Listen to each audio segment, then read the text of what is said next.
우리의 치유와 회복이라는 주제로 금요기도의 말씀을 나누고 있습니다. 오늘은 그 두 번째 시간입니다. 우리의 삶에는 마음이 낙심되고 불안해지는 순간들이 있습니다. 아무리 믿음이 있다고 해도 그런 감정들로부터 완전히 자유로운 사람은 없습니다. 영적인 침체, 깊은 낙심, 때로는 설명할 수 없는 무거운 마음이 우리의 마음을 덮칠 때가 있습니다.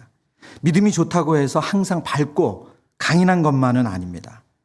그런데 때때로 우리는 이런 감정의 문제를 너무 단순하게 생각하거나 신앙이 있으면 그런 감정은 없어야 한다고 오해하곤 합니다.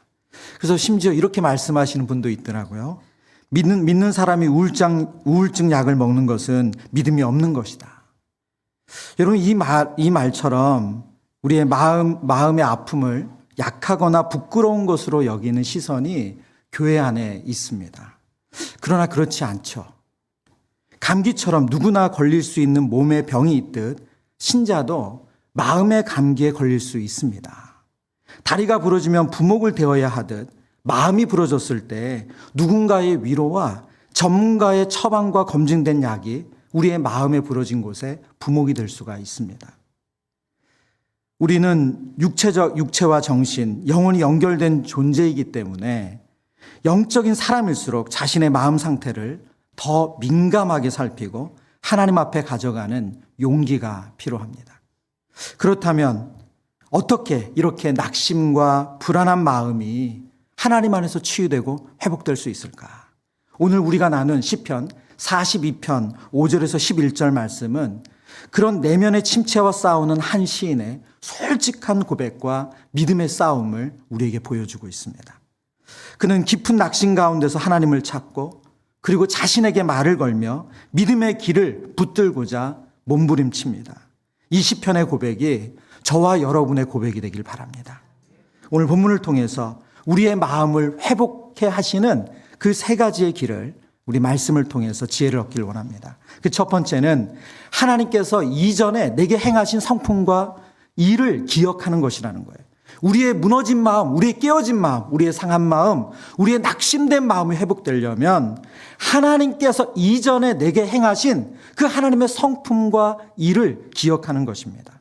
시편 42편 6절, 오늘 우리가 읽었던 말씀인데요. 내 하나님이여, 내 영혼이 내 속에서 낙심이 되므로 내가 요단 땅과 헤르몬과 미살산에서 주를 기억하나이다. 이 구절을 보면 시인은 낙심된 감정을 숨기지 않고 하나님 앞에 정직하게 고백합니다. 무너진 마음, 불안한 감정의 회복의 그 첫 시작은 하나님 앞에 숨기지 않는 거예요. 숨기지 않고 고백하는 겁니다. 필립 얀시 목사님이라는 분이 계시거든요. 우리나라에 번역된 그분의 책이 여러 권이 있는데 그 중에 한 권이 하나님 당신께 실망했습니다 라는 책이에요. 하나님 당신께 실망했습니다. 그리고 저자는 이 땅의 그리스도인들이 마음에 품고 있는 세 가지의 질문. 하나님께서는 공평하신가? 하나님께서는 침묵하시는가? 하나님께서는 숨어 계시는가? 이런 질문을 가지고 하나님 앞에 질문을 안고 호소하는 수많은 사람들의 이야기와 그리고 성경을 가지고 그 답을 하시는 내용이거든요. 책을 읽다 보면 사실 너무 이 땅의 인생에 일어나는 말할 수 없는 정말 그런 고통의 이야기. 어떻게 이런 삶이 있을까 하는, 이런 삶을 가지고 사는 그분의 마음이 어떨까 하는 그런 이야기들이 책 속에 등장하거든요. 그런 탄식 속에서 얀시 목사님은 하나님에 대한 실망으로 외면하거나 억누르지 않고 오히려 그것을 정직하게 마주할 때 신앙은 더 깊어질 수 있다고 말해요. 질문을 안고서 그것을 이야기를 꺼내지 않는 것이 아니라 그 실망하는 마음을 가지고 하나님 앞에 이야기할 때 하나님과의 관계가 더 깊어질 수 있다는 거죠. 하나님 당신께 실망했습니다. 아마 경건한 그리스도인이라면 이 말을 입 밖으로 내는 것도 좀 부담스럽고 어려울 수 있습니다. 그러나 입으로 말하지 않는다고 해서 우리의 마음이 건강한 것은 아니죠. 이해되지 않는 고통 앞에서 실망한 마음은 하나님께 무관심하거나 혹은 하나님을 피하게 만들어요. 모든 관계가 좋을 때도 있고 어려울 때도 있습니다. 그러나 진짜 관계는 감정을 숨기지 않고 그것을 온유하고 겸손한 태도로 나누는 데서 시작하죠. 때로는 말을 꺼내기만 해도 서로 그 오해가, 그 아픔이 이해되는 경우가 참 많습니다. 물론 모든 경우가 그런 것은 아니에요. 하지만 감정이 정직하게 오가지 않는 관계에는 결국 멈춰버리게 됩니다. 필립 얀시 목사님은 하나님께 실망했다는 고백 자체가 하나님과의 관계가 있다는 증거라고 설명을 해요.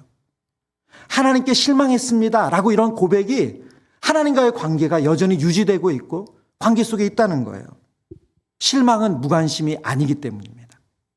오히려 하나님께 기대가 있기 때문에 느끼는 감정이고, 그 기대는 아직 하나님과 연결되어 있다는 뜻입니다. 상한 감정, 낙심한 마음을 하나님 앞에 꺼내는 것, 그 순간이 바로 우리의 마음의 치료와 회복이 시작되는 시점이라는 거예요. 시편 42편 6절 말씀 제가 한 번 더 읽어볼게요.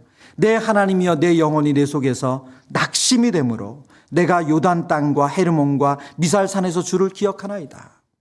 이 본문에서 하나님을 기억한다라고 말하기 전에 몇 가지 지명을 이야기해요. 요단 땅, 헤르몬, 미살산. 이 요단 땅은 요단강 동쪽 지역이고 이스라엘의 경계에 있습니다. 그래서 이 땅을 유배지로 보통 이해를 했고, 그리고 성전에서, 예루살렘 성전 아주 먼 곳을 이야기할 때 바로 이 요단 땅이에요. 또 헤르몬, 북이스라엘의 높은 산입니다. 성전에서 아주 먼 북쪽의 끝에 위치한 산이 헤르몬이에요. 미살산, 정확한 위치는 성경에 나오지 않습니다. 작은 산, 이름 없는 고지라는 그 의미를 가진 뜻인데요. 그래서 고립되고 외로운 지점이라는 의미로 이 미살산이라고 부른 거예요. 이 세 지역의 공통점이 뭡니까? 바로 성전으로부터 가장 먼 곳에 있는 거예요. 하나님의 임재의 중심에서 멀리 떨어진 곳이라는 거예요. 시인은 하나님으로부터 멀어진 것 같은 그 거리감, 그 외로움, 그 단절감을 이 지명을 통해서 이야기하는 거예요. 그러나 그 가운데서 자신 혼자 외롭게 떨어져 있고 너무 동떨어져 있는 것 같지만 그 가운데서도 주를 기억하나이다 라고 지금 고백을 하는 겁니다. 여러분, 우리의 신앙생활, 우리의 믿음은 상황이 아니라 기억에서 다시 시작됩니다. 우리의 영혼이 눌리고 눈물이 밤낮으로 흐를 때 우리가 붙잡을 수 유일한 끈은 뭐냐면 하나님을 기억하는 거예요. 하나님을 기억하는 것, 그분께서 내게 어떻게 행하셨는지를 기억하는 것이 우리의 치유와 회복의 시작이라는 거예요. 신명기 7장의 말씀입니다. 신명기 7장 18절에서 19절. 그들을 두려워하지 말고 내 하나님 여호와께서 바로와 온 애굽에서 행하신 것을 잘 기억하되, 19절 말씀 같이 읽습니다. 내 하나님 여호와께서 너를 인도하여 내실 때에 내가 본 큰 시험과 이적과 기사와 강한 손과 편파를 기억하라. 내 하나님 여호와께서 내가 두려워하는 모든 민족에게 그와 같이 행하실 것이요. 아멘. 지금 이 말씀은 가나안 정복을 앞두고 하나님께서 모세를 통해서 이스라엘 백성들에게 주신 말씀이죠. 그들은 두려워합니다. 가나안 땅을 어떻게 정복할 수 있을까? 우리는 훈련된 군대가 아닌데, 여기까지는 어떻게 잘 왔는데 이 요단강을 건너서 가나안 땅, 그것도 가나안의 가나안 족속들이 살고 있는 그 땅을 우리가 어떻게 얻을 수 있을까? 그들에게 하나님 뭐라고 말씀하세요? 기억하라는 거예요. 기억해라. 과거에 너희를 위해 싸우셨던 하나님의 손길을 기억하래요. 그때도 그 하나님은 전능하신 하나님이셨고 지금도 그 하나님은 전능하신 하나님이시죠. 지금 내가 이해할 수 없는 현실을 겪고 있다고 해도 지금 하나님께서 내 기도에 아무런 대답을 안 하시는 것 같은, 침묵하시는 것 같아도 하나님의 역사는 멈춘 적이 없고 침묵 속에도 여전히 일하고 계신다는 거예요. 그러므로 우리가 해야 할 일은 무엇입니까? 하나님께서 내 인생 가운데 행하신 일들을 기억하는 거예요. 우리의 부서지고 상한 마음, 고립되고 나 혼자만 남아있는 것 같은 그 시간에 우리가 해야 할 일은 이전에 우리의 삶 가운데 행하신 하나님의 일을 기억하는 겁니다. 지나온 삶을 되돌아보면 하나님의 손길 없이 지나온 순간은 단 한순간도 없습니다.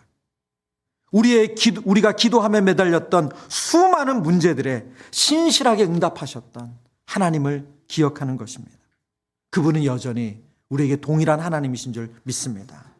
또한 하나님을 기억한다는 이 오늘의 말씀은 하나님의 성품을 기억한다는 거예요. 하나님이 어떤 분이신지를 기억하는 것, 그분의 마음, 그분의 본심을 기억하는 것입니다. 예레미야 애가 3장의 말씀인데요. 예레미야 애가 3장 22절, 21절부터 24절까지의 말씀, 우리 3절 우리 같이 읽어보겠습니다. 여호와의 인자와 긍휼이 무궁하심으로 우리가 진멸되지 아니함이니이다. 이것들이 아침마다 새로우니 주의 성실하심이 크시도소이다. 내 심령에 이르기를 여호와는 나의 기업이시니 그러므로 내가 그를 바라리다 하도다. 아멘. 여러분, 이 본문의 상황을 잘 아실 거예요. 예레미야 선지자의 별명이 뭡니까? 눈물의 선지자예요. 왜냐하면 그는 이스라엘의 멸망을 예언했고 멸망하는 그 순간에 선지자로 쓰임을 받았어요. 그가 하나님의 메시지를 전할 때마다 그 백성들이 그를 미워하고 싫어하고 그를 감옥에 가두고 구덩이에 던지고 그를 핍박했어요. 그러나 그는 하나님의 메시지를 전하지 않을 수가 없었어요. 하나님의 심판으로 무너진 예루살렘 한복판에서 예레미야는 절망하며 있습니다. 근데 그는 이 절망 안에서 잠식되는 것이 아니라 그 절망을 뚫고서 그가 하나님 앞에 나아갈 수 있는 힘이 있었어요. 그게 뭐냐? 바로 하나님의 선하신 성품을 기억하는 거예요. 지금 예레미야가 뭐라고 노래하고 있습니까? 하나님은 인자하시고 긍휼이 무궁하시며 성실하시다. 그게 예레미야 선지자가 기억하는 하나님의 성품이에요. 하나님은 인자하십니다. 하나님은 긍휼이 무궁하십니다. 하나님은 신실하십니다. 여러분, 그런데 우리가 누군가에 대해서 이렇게 기억하는 것, 그 사람의 성품을 기억하는 것은 이것은 하나님과의 관계뿐만이 아니라 모든 관계 안에서도 적용이 되죠. 서로 멀어진 관계를 회복하려면 상대방이 내게 해준 좋은 일들, 그분이 나를 따뜻하게 해준 일들을 기억하는 거예요. 그 기억이 우리의 마음을 부드럽게 하고 다시 관계를 회복시킬 수 있도록 힘을 줍니다. 영혼의 낙심과 불안에서 벗어나는 첫걸음은 하나님의 성품과 하나님이 이전에 내게 행하신 일들을 기억하는 것입니다. 하나님은 결코 우리를 떠나신 적이 없고 이전에 우리를 도우셨던 그 손길로 지금도 우리를 도우시는 줄 믿습니다. 혹 지금 낙심 가운데 계신 분이 계시다면 하나님이 여러분의 인생 가운데 행하신 선하신 일들, 그 은혜의 순간들을 다시 기억하시길 바랍니다. 그 기억이 바로 치유와 회복의 시작입니다. 두 번째, 마음의 회복의 길. 두 번째는 찬양과 기도가 우리를 회복시킨다고 오늘 말씀은 이야기합니다. 시편 42편 7절과 8절의 말씀인데요. 주의 폭포 소리에 깊은 바다가 서로 부르며 주의 모든 파도와 물결이 나를 휩쓸었나이다. 낮에는 여호와께서 그의 인자하심을 베푸시고 밤에는 그의 찬송이 내게 있어 생명의 하나님께 기도하리로다. 여러분, 오늘 이 본문을 묵상해 보면 우리의 인생에 맞이하는 고난에 대해서 정말 이 시인이 너무 잘 표현하고 있어요. 왜 그렇습니까? 고난이 한 번에 끝나지 않고 파도처럼 계속 밀려온다고 말해요. 그냥 한 가지 어려움으로 우리 인생에 딱 끝나는 게 아니라 그 고난이 파도처럼 계속 나에게 밀어닥친대요. 오늘 시인은 그런 고난의 파도 가운데서 지금 하나님을 향해 부르짖는 거예요. 7절입니다. 주의 폭포 소리에 깊은 바다가 서로 부르며, 히브리어 원문을 직역하면 이렇게 번역됩니다. 깊음이 깊음을 부르며 주의 폭포 소리에 응답하나이다. 여기서 깊음이라는 단어는 창세기 1장 2절에 이 혼돈과 어두움을 덮인 그 깊은 물 위에 하나님의 영이 운행하시던 그 장면을 말합니다. 그 혼돈의 상황이죠. 깊음은 단지 물리적인 깊음을 말하는 것이 아니라 통제 불가능한 혼란과 위기 상황을 깊음이라는 단어로 성경은 표현했어요. 근데 시인이 뭐라고 말합니까? 깊음이 깊음을 부른대요. 이 말은 지금 한 번의 고난으로 끝나는 것이 아니라 그 고난이 또 다른 고난을 불러온다는 거예요. 파도가 연이어서 계속 반복해서 몰아치는 것처럼 고난이 그렇게 겹쳐온다는 거예요. 문제가 끝나기 전에 또 다른 문제가 덮쳐오고 마치 폭포처럼 쏟아지는 고통 속에서 휘청대고 있는, 무너지고 있는 자신의 마음을 시인이 이렇게 표현했습니다. 그런데 그 폭포는 누구의 것이라고 말합니까? 주의 폭포 소리에 이렇게 말하고 있어요. 주의 폭포 소리에. 지금 이 시인은 자신이 당하는 이 고난이라고 표현되는 이 파도가 지금 이 모든 파도가 하나님의 손 안에 있다는 것을 인정하면서 이야기하는 거예요. 그리고 7절 하반절에 이렇게 말합니다. 주의 모든 파도와 물결이 나를 휩쓸었나이다. 여러분, 모든이라는 단어에 한번 주목해 볼까요? 히브리어로는 주의 모든 파도와 물결이에요. 시인은 지금 자신이 겪고 있는 고난이 하나님의 주권 아래 있다는 것을 철저하게 인정하는 겁니다. 이것이 아주 중요한 시선의 전환입니다. 고난을 바라보는 시선의 전환이에요. 고난을 우연이나 사탄의 공격으로만 보지 않고 하나님의 뜻과 섭리 안에 있는 일로 받아들이는 태도입니다. 지금 너무나도 낙심하고 절망한 가운데 있지만 여전히 하나님의 손이 자신을 붙들고 있다는 것을, 이 고난의 위에 계신 하나님이 계시다는 것을 인정하는 거죠. 그러면서 시인이 이제 8절로 넘어오면 이 분위기가 바뀌어요. 8절 이렇게 시작하죠. 낮에는 여호와께서 그의 인자하심을 베푸시고, 원문에 보면 낮에는 여호와께서 그의 인자하심을 명령하시고라고 되어 있어요. 인자하심, 우리가 성경 속에 자주 보는 단어잖아요. 헤세드라는 단어죠. 이 헤세드라는 단어는 언약 안에서의 신실한 사랑을 이야기합니다. 그냥 하나님께서 우리에게 따뜻하게 대한다 그런 뜻이 아니고 우리와 꼭 결혼 관계 속에서 그 언약 속에서 우리에게 끝까지 신실하시다. 이게 헤세드예요. 그리고 그 사랑을 하나님은 어떻게 하신다고요? 그 인자하심을 명령하신대요. 하나님은 그냥 감정적으로 우리를 동정하시는 것이 아니라 능동적으로 우리에게 자비와 사랑을 베푸신다는 것을 오늘 성경이 말씀하시는 겁니다. 이것을 설명하면 이런 거죠. 낮에는 하나님의 인자하심이 명령처럼 내 삶을 덮고 있다.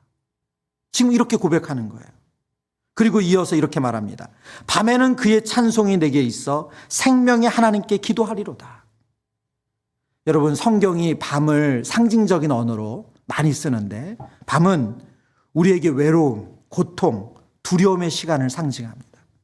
그런데 낮에는 하나님의 인자하심이 나를 덮고 밤에는 지금 시인이 하나님을 찬송한다는 거예요. 네, 여러분, 이 외롭고 고통스러운 이 밤의 시인의 찬송은 지금 기분이 좋아서 룰루랄라 찬양하는 게 아니죠. 그럼 이 찬양 어떤 찬양입니까? 의지적인 찬양이에요. 감정이 좋아서 나오는 찬양이 아니라 하나님의 신실하심을 믿음으로 선택하면서 의지적으로 찬양하는 거예요. 상황이 나아졌기 때문에 부르는 노래가 아니라 상황은 여전히 어렵지만 내가 선하신 하나님을 믿기 때문에, 나에게 행하신 하나님을 기억하기 때문에, 긍휼이 무궁하신 하나님을, 인자하신 하나님을 내가 믿기 때문에 그 하나님을 찬양한다는 거예요. 신방하면서 종종 우리 성도님이 어떤 찬양 좋아하시냐 물어볼 때가 있었어요. 특별히 이제 연세 드신 분들, 이제 지금은 우리가 신방하면 찬양 자주 안 부르잖아요. 근데 이제 우리 신앙생활 오래 하신 우리 집사님들이나 권사님들 신방할 때 제가 종종 어떤 찬양 좋아하세요? 이렇게 여쭤보거든요. 근데 그 중에 자주 등장하는 찬양이 찬송가 370장이에요. 주 안에 있는 나에게. 주 안에 있는 나에게. 이 찬양을 이제 좋아하신다고 하시고 부르세요.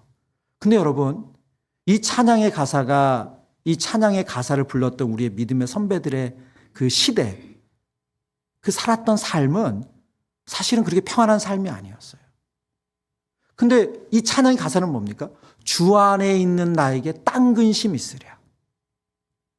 매일 먹을 거 걱정하고, 자식들을 어떻게 학교 보낼 거 걱정하고, 그리고 정말 이 전쟁과 또 여러 가지 이 혼란 가운데서 너무너무 힘들게 살았는데 그분들이 불렀던 찬양은 주 안에 있는 나에게 딴 근심 있으랴. 십자가 십자가 앞에 나아가. 저는 이 찬양이 정말 하나님 앞에 의지적으로, 너무 삶은 막막하고 힘들지만 하나님께서 알려주시는 그 말씀을 의지해서 믿음으로 고백하는 거잖아요. 오늘 시인도 그렇게 노래합니다. 그리고 생명이 하나님께 기도한다고 말해요. 여기서 생명은 단순한 생종이 아니라 존재의 근원, 진짜 생명이 되시는 하나님을 의미합니다. 여러분, 지금 이 짧은 이 두 구절 안에서, 이 7절과 8절 이 짧은 두 구절 안에서 시인은 지금 영적인 회복의 길을 보여주고 있습니다. 문제가 여전히 사라지지 않았어요. 파도는, 고난의 파도는 기품이 기품을 부르는 것처럼 파도는 계속 몰려옵니다. 하지만 시인은 그 안에서 하나님을 향한 믿음을 붙잡고 있습니다. 하나님의 헤세드는, 하나님의 인자하심은 낮에 흐르고 내 찬송은 밤에 머무른다. 저와 여러분이 우리 하나님께서 우리의 삶에 행하시는 그 하나님의 성품과 일하심을 기억함으로 이렇게 노래할 수 있기를 바랍니다. 낮에는 하나님께서 인자하심으로 나를 덮고 밤에는 내 입술에 하나님을 향한 찬송이 떠나지 않습니다. 우리의 마음이 무너질 때 저와 여러분이 회복하려면 저와 여러분의 찬양과 기도가 회복돼야 돼요. 찬양은 감정의 결과가 아니라 회복을 향한 믿음의 시작입니다. 하나님이 여전히 낮에는 인자하심으로 우리에게 명령하시고 밤에는 찬송을 통해 우리의 영혼을 다시 일으키시는 줄 믿습니다. 그래서 오늘 이 금요일 이 밤에 여러분의 한 주간 어떤 고단한 삶을 오셨든지 상관없이 오늘 이 밤에 저희의 찬양과 기도를 통해서 그 모든 마음에 쌓여있던 불안과 두려움, 그 무거움이 사라지고 하나님 주시는 참 소망이 자리 잡기를 축원합니다. 세 번째, 우리의 마음이 회복되는 길은 소망을 선택하는 믿음이 우리를 회복시킨다는 겁니다. 우리 시편 42편 11절의 말씀인데요. 같이 읽겠습니다.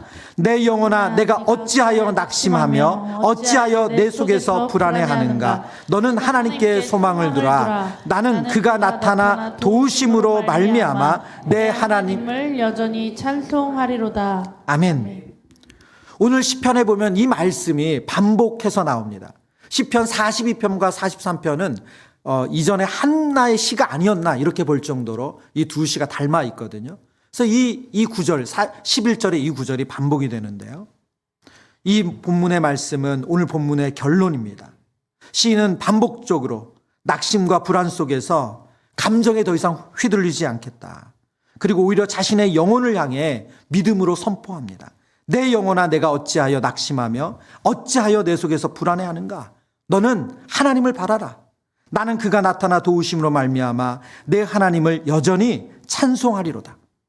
여러분, 우리 같이 한번 읽어볼까요? 11절 말씀 한 번 더 같이 읽습니다. 시작. 내 영혼아, 내가 어찌하여 낙심하며 어찌하여 내 속에서 불안해하는가. 너는 하나님께 소망을 두라. 나는 그가 나타나 도우심으로 말미암아 내 하나님을 여전히 찬송하리로다. 아멘. 아멘. 오늘 이 말씀은 단순히 우리 스스로를 위로하는 자기 위로나 정신적으로 긍정적인 마인드를 갖는 게 아니에요. 이것은 우리의 영적으로 훈련하면서 하나님 앞에 믿음 안에 있는 모든 사람들이 정말 하나님께서 어떤 분이신지를 알고 믿으면서 우리 자신을 향해서 선포하는 말씀입니다. 시인이 내 영혼아, 내가 어찌하여 낙심하며 불안해하는가. 자신의 내면에 대해서 말하고 있잖아요. 이 낙심하다는 단어는 구부러지다, 엎드러지다는 뜻입니다. 뼈가 꺾인 듯한 상태, 무너진 감정을 표현할 때 낙심하다고 말해요. 불안하다는 단어는 소용돌이치다, 내면이 요동치다는 의미를 가집니다. 한마디로 말하면 지금 정신적으로나 감정적으로 완전히 무너내려진 상태가 바로 오늘 본문이 말하는 상태죠. 그러나 지금 뭐라고 말하고 있습니까? 자신에게. 왜 그러느냐? 왜 그렇게 무너져 있어? 자기 내면에게 말하죠. 자신의 감정에 이끌리지 않고 자기 영혼에게 말합니다. 이것이 회복의 시작이에요. 상황에 끌려가지 않고 감정을 방치하지 않고 하나님의 진리로 자신을 이끌어내는 거예요. 이것이 오늘날 우리가 배워야 할 바로 영적인 훈련입니다. 이것을 그래서 한 신학자는 이것을 영적 자기설교라고 했어요. 영적 자기설교래요. 우리의 내면을 향해서 하나님의 진리로 명령하는 거예요. 선포하는 거예요. 내 영혼아 어찌하여 내가 불안하고 낙심해 하느냐. 감정이 말씀을 이끄는 것이 아니라 말씀이 감정을 이끌어야 합니다. 시인은 이어서 이렇게 명령하죠. 너는 하나님을 바라라. 너는 하나님을 바라라. 이 말씀은 히브리어의 명령형으로 그대로 쓰였는데요. 이것은 하나님을 기대해봐 이런 청유형이 아니고 명령형이에요. 바라다라는 야할이라는 단어는 단순한 바람이 아니라 기대하며 기다리는 아주 적극적인 믿음을 표현하는 뜻입니다. 지금 상황이 아직 바뀌지 않았어요.